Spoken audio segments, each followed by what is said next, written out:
There was a time when the internet felt alive. If you were there in the early days, the forums, the personal websites, the strange little corners of the web that only a few thousand people on Earth even knew existed, you probably remember the feeling. Every page felt like it had a person behind it. Someone typing late at night. Someone sharing something weird or funny or deeply personal. But sometime in the mid-2010s, something began to change. The internet didn't get smaller. In fact, it exploded in size.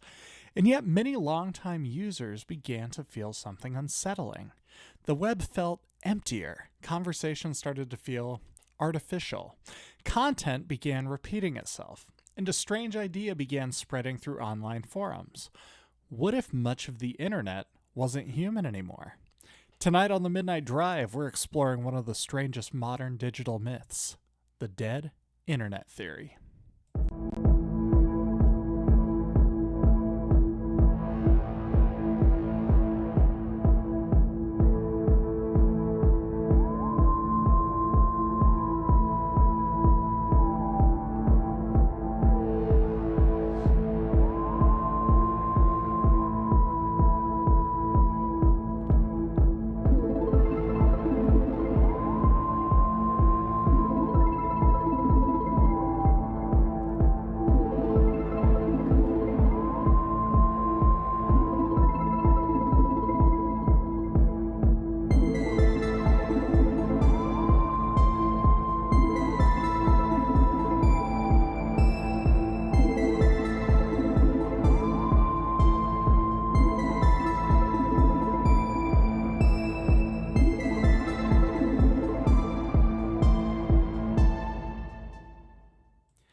Now, to understand why the dead internet theory exists at all, we have to go back.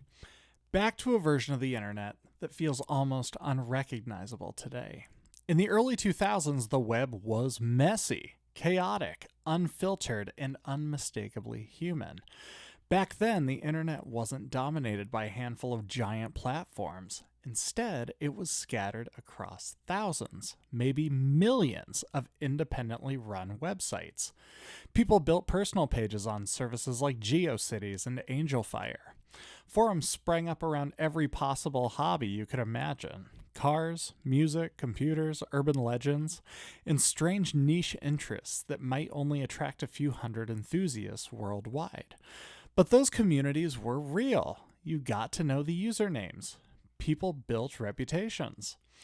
Arguments stretched across weeks, sometimes years, and if someone disappeared from a forum, people noticed. Because there were actual human beings behind those keyboards. Search engines work different too. Today, when you type a question into the search bar, you're usually guided toward a small group of highly optimized websites. But 20 years ago, search results were unpredictable. You might end up on a hobbyist personal blog, or a forum thread from 2003, or a weird website somebody encoded entirely in bright neon text. And while the design might have been ugly, the content had personality. You could feel the person who made it, but over time, the internet began to consolidate. Large platforms slowly replaced the decentralized web. Instead of thousands of forums, people gathered on a few giant social networks. Instead of independent blogs, content moved to algorithm-driven feeds. And instead of discovering strange corners of the internet, most people now scroll through content curated by invisible recommendation systems. To many longtime internet users, something about this transition felt off. The internet was bigger than ever, but somehow it feels smaller. Conversations became repetitive. Comment sections started to feel strangely uniform. The same jokes, the same talking points, the same viral posts appearing again and again. And somewhere in the darker corners of online message boards, people began asking a strange question. What if much of the internet wasn't people anymore?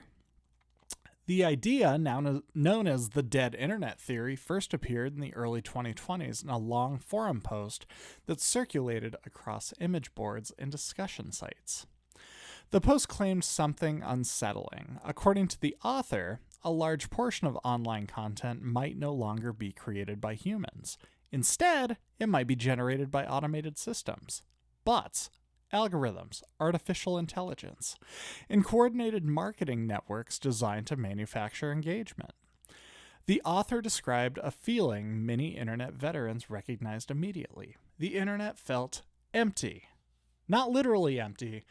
There was more content than ever, but much of it felt strangely shallow and hollow, as though the web had become a massive stage act filled with activity but lacking genuine human presence. The post suggested a dramatic turning point. Around 2016, something changed. After that year, according to the theory, automated content began rapidly overtaking human-generated material. The claim wasn't that humans disappeared entirely, but that the majority of activity online might now be artificial, generated to keep platforms alive, to drive engagement, to shape trends, or simply to keep the enormous machinery of the modern internet running. Now, it's important to say something very clearly. The dead internet theory is a theory, not a proven fact. Many of its most extreme claims drift into conspiracy territory. But here's the reason the theory caught people's attention.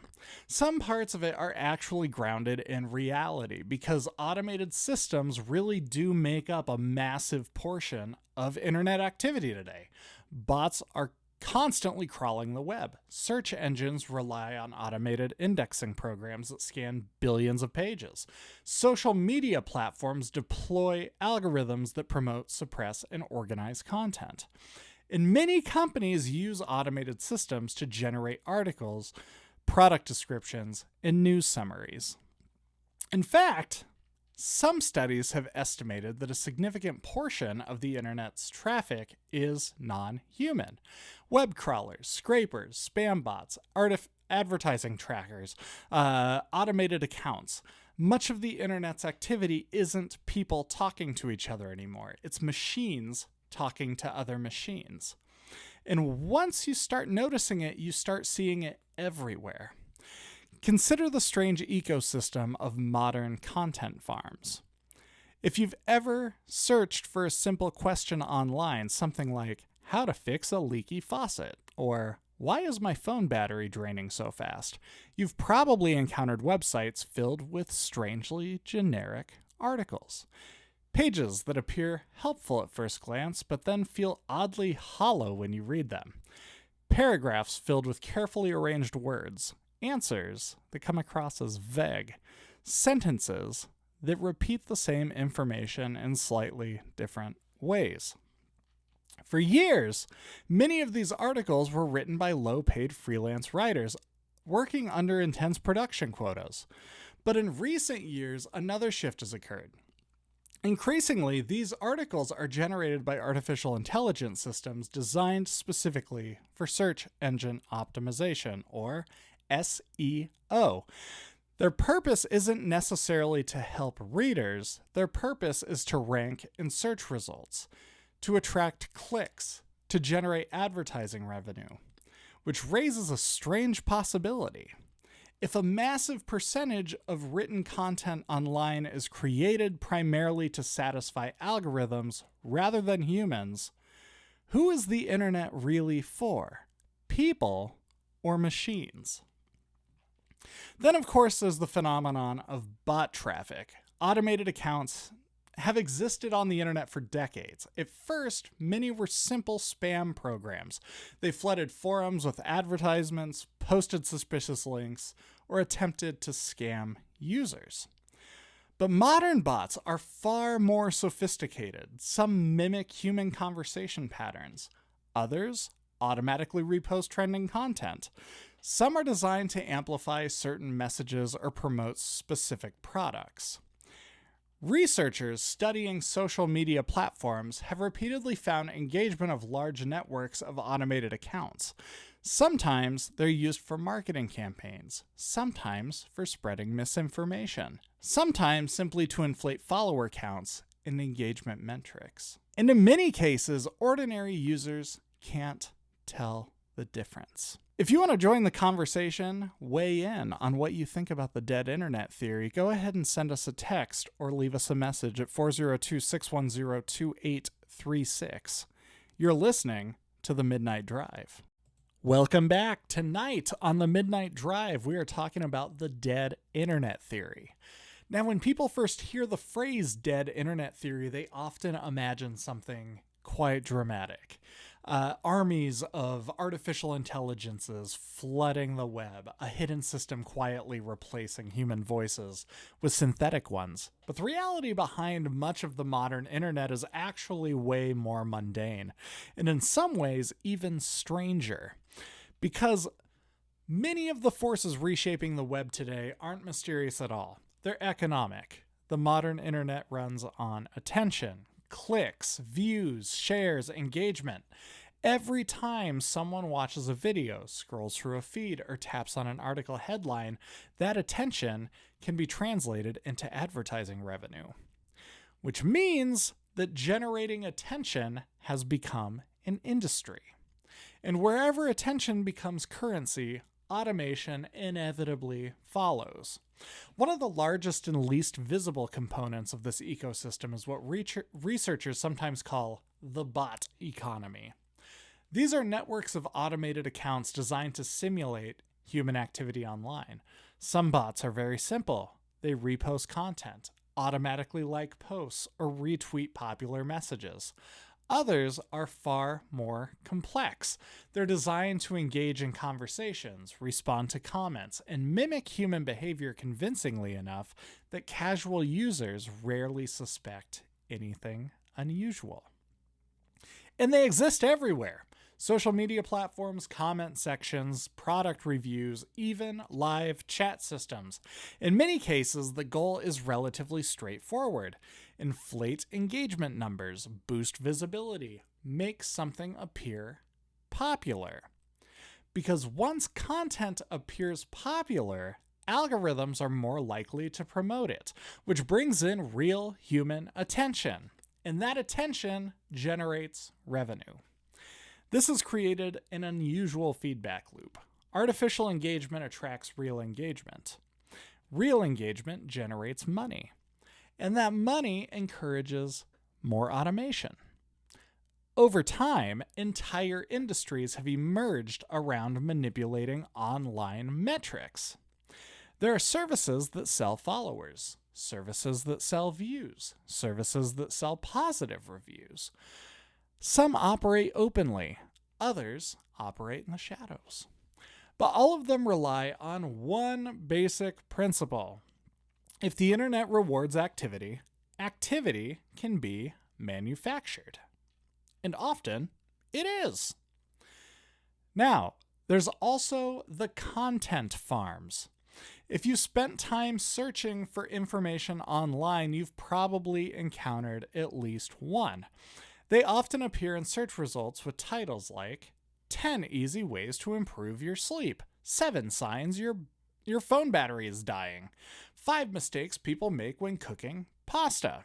At first glance, these articles look very helpful, but read closely and something feels a little off. The writing is repetitive, the information is incredibly vague, and the same ideas seem to appear across dozens of different websites. That's because many of these articles aren't written to inform readers. They're written to satisfy search algorithms. For years, companies hired writers to produce enormous volumes of pieces like this. Freelancers were sometimes paid just a few dollars per article. Speed mattered way more than quality. The goal was simple: publish thousands of pages filled with keywords people were likely to search for. Then surround those pages with advertisements. If enough people clicked on the articles, the site generated profit. But in recent years, another development has accelerated this process dramatically. Artificial intelligence. AI. Modern language models can produce large volumes of text almost instantly. Entire articles, product descriptions, news summaries, blog posts. And because these systems can generate content far faster than human writers can, some websites now publish thousands, sometimes tens of thousands, of pages automatically. Which leads to an unusual situation. Machines writing content that other machines, search engine crawlers, then evaluate and rank. Also, that humans might eventually click on the result. The internet becomes a kind of automated conversation between algorithms. Humans are still present, but they're no longer the only participants. And that scale of this automation is staggering.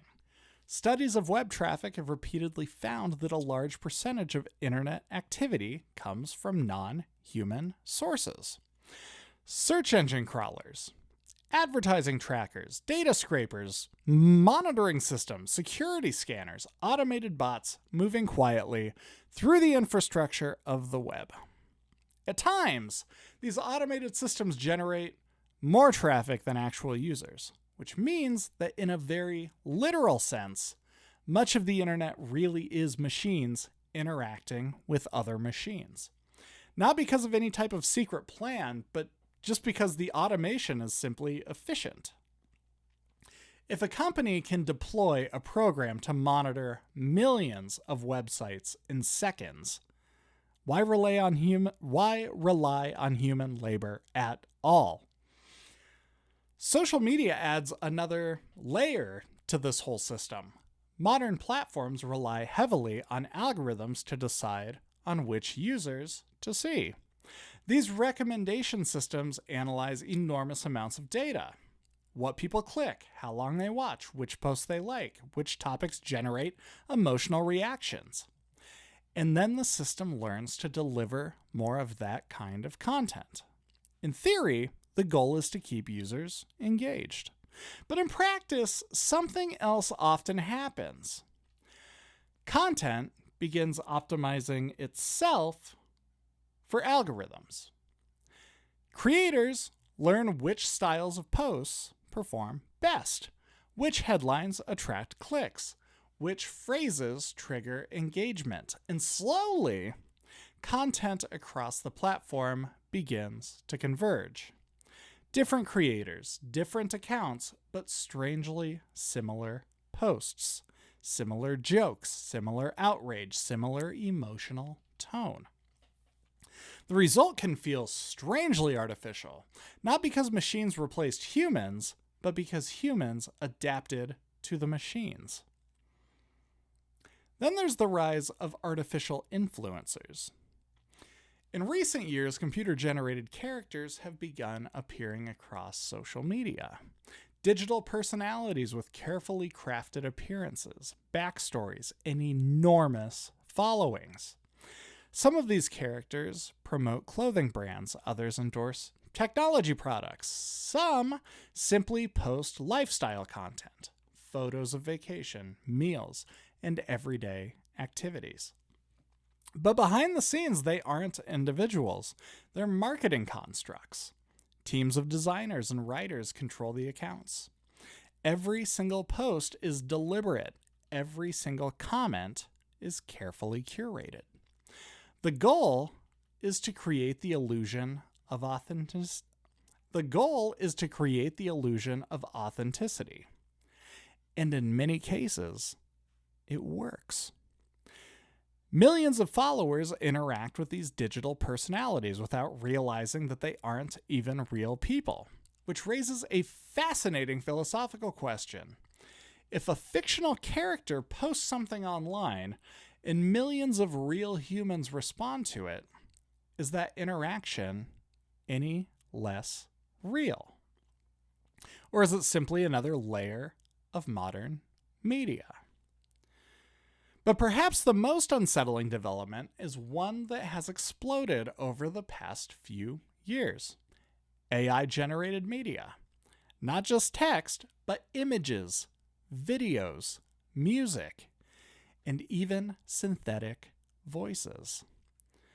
What do you make of all this? Go ahead and leave us a comment below wherever you're listening, and we will definitely definitely read it and respond. If you want to join the conversation, go ahead and send us a text or leave us a message over on our hotline at the Midnight Drive, 402-610-2836.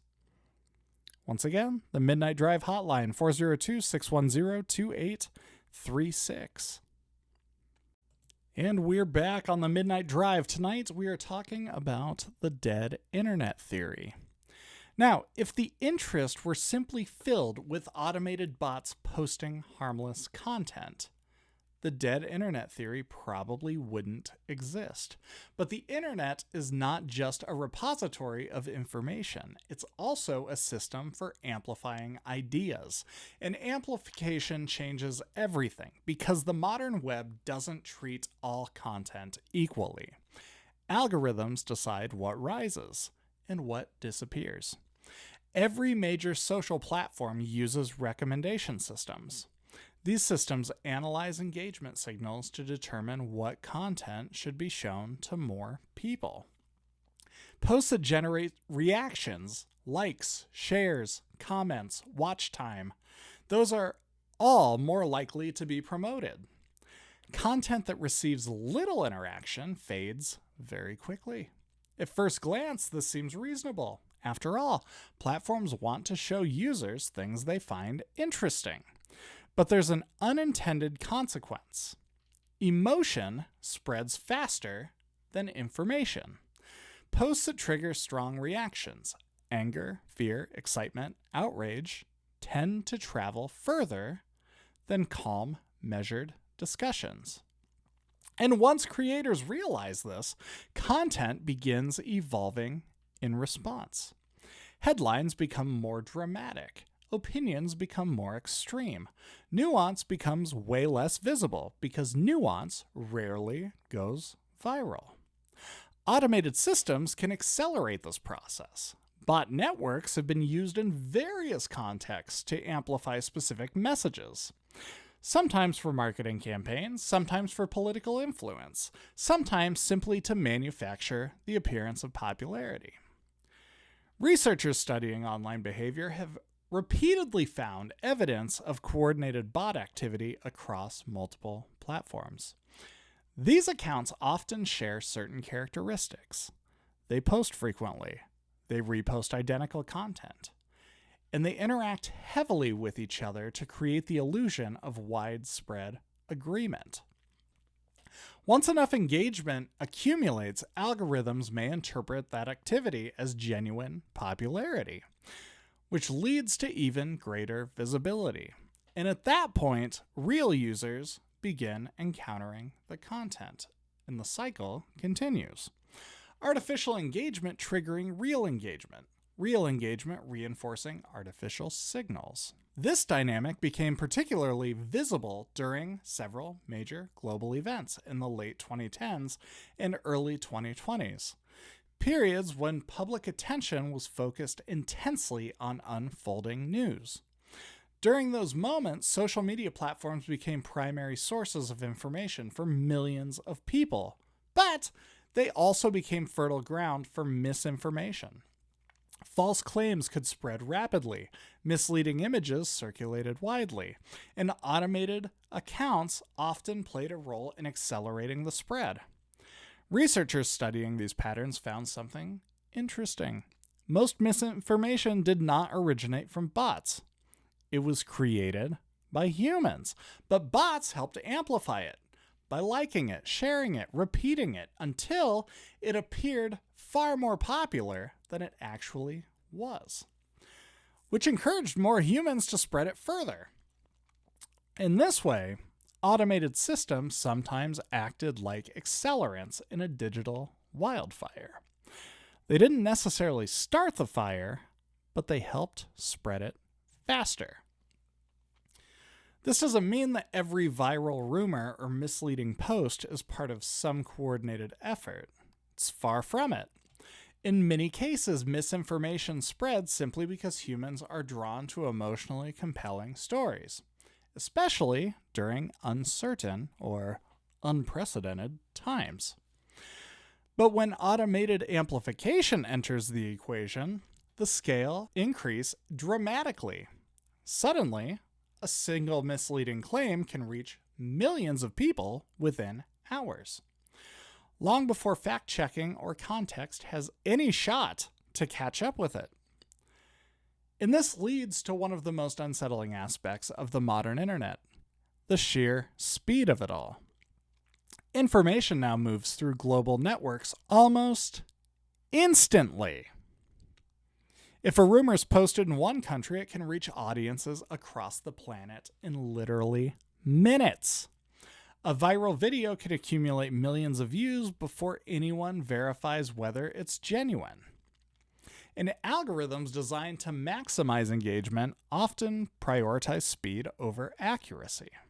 Not intentionally, but structurally, because the system rewards whatever keeps people watching.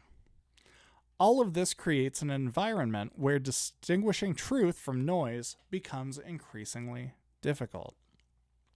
Not because the facts don't exist any longer, but because the signal is buried beneath enormous volumes of content. Some of it's created by humans, some of it's amplified by algorithms, some of it is generated automatically, and often the differences are completely invisible. Which brings us back to that eerie feeling many internet users describe, scrolling through feeds that never seem to end. Endless posts, endless comments, endless reactions. Yet something about it feels strangely hollow, as if the conversation never quite settles into real dialogue at all. As if the participants might not all be real. Now, it's important to take a step back here, because the dead internet theory, taken literally, makes a very dramatic claim that most online content is artificial, that the web is dominated by bots, that genuine human conversation has become a rarity. And there's little evidence to support that extreme version. Humans still produce enormous amounts of content online. Videos, podcasts, forums, communities, entire ecosystems of creativity and discussion still exist. But the environment surrounding that human activity and engagement has changed. Algorithms filter what we see. Automated accounts amplify certain messages. AI systems generate increasing volumes of media. The internet hasn't necessarily become fake, but it has become layered. Human voices mixed with automated ones. Authentic interactions blended with artificial signals. And because the two can look so similar, the line between them grows harder and harder to see. And the uncertainty may be the most unsettling part of all. Not knowing, not being able to tell whether a comment came from a person or a program, whether a viral image was captured by a photographer or generated by software, whether a trending topic represents genuine public conversation or an algorithmic artifact.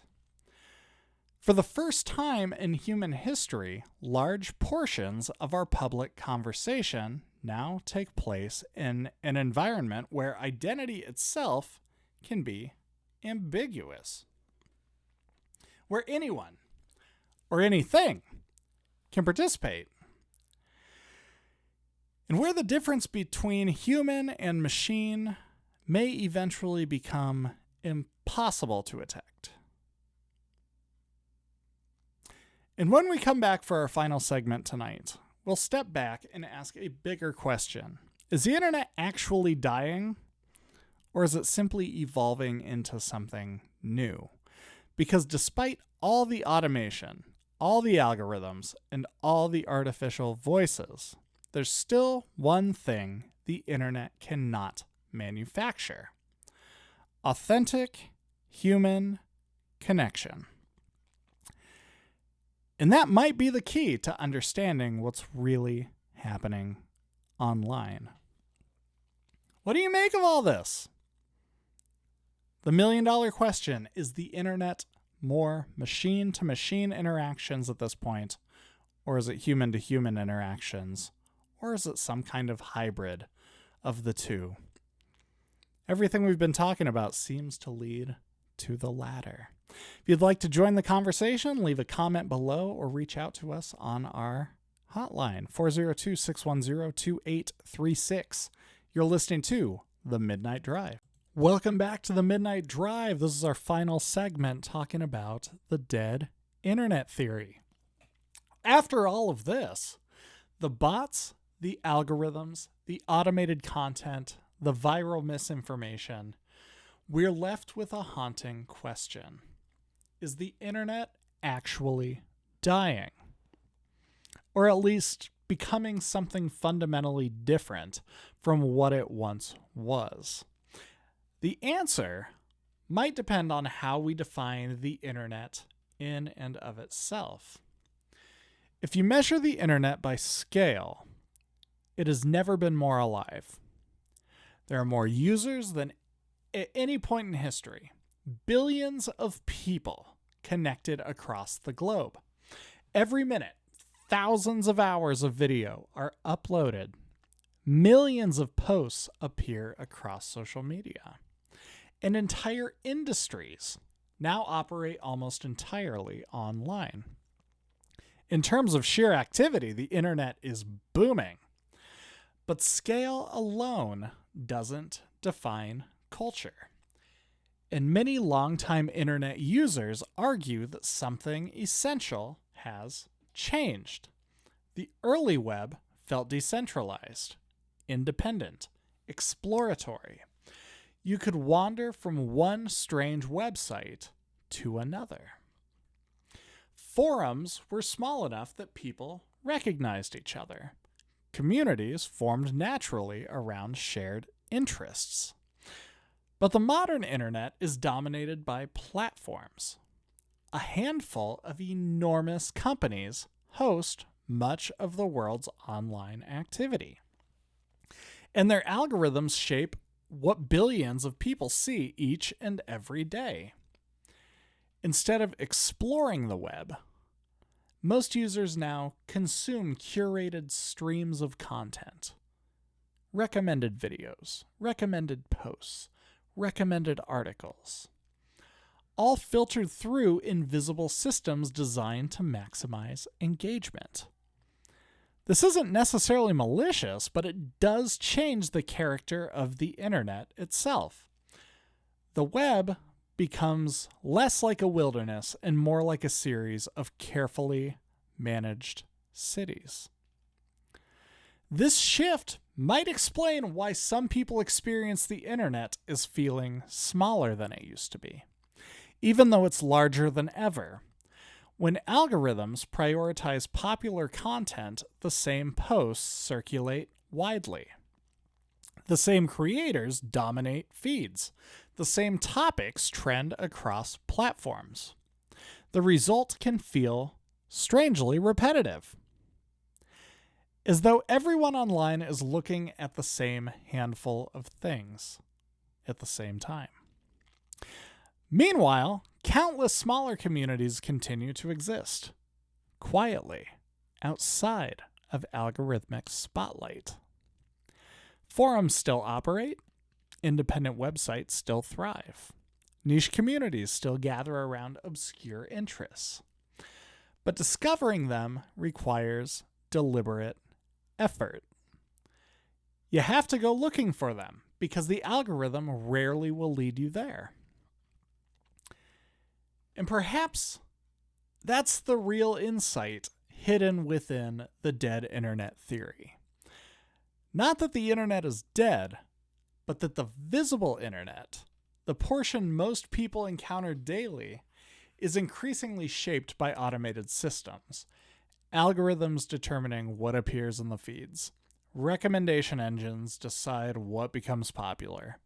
Advertising networks influence what content gets produced. Automation amplifies engagement signals. And AI systems now contribute their own content into the mix. The result is a digital environment where human creativity still exists, but it's surrounded by layers and layers of automation. Some researchers describe this phenomenon using a different phrase, the synthetic web. An internet where much of the visible activity is generated, filtered, or amplified by machines, not necessarily replacing humans, but shaping the environments in which humans communicate. It's similar to the way modern cities function. Cities are full of people, but the infrastructure surrounding them, traffic systems, power grids, surveillance networks, operate automatically. The synthetic web works the exact same way. Human conversation takes place within a structure largely managed by the algorithms. So, perhaps the internet hasn't died. Perhaps it's simply grown up. And like many complex systems, it has become harder to understand. It's become harder to navigate. And sometimes it's become harder to trust.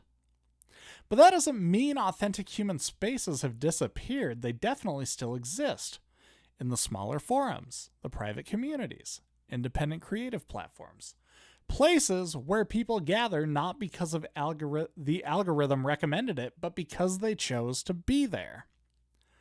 Ironically, some of the most vibrant online communities today resemble the early internet still.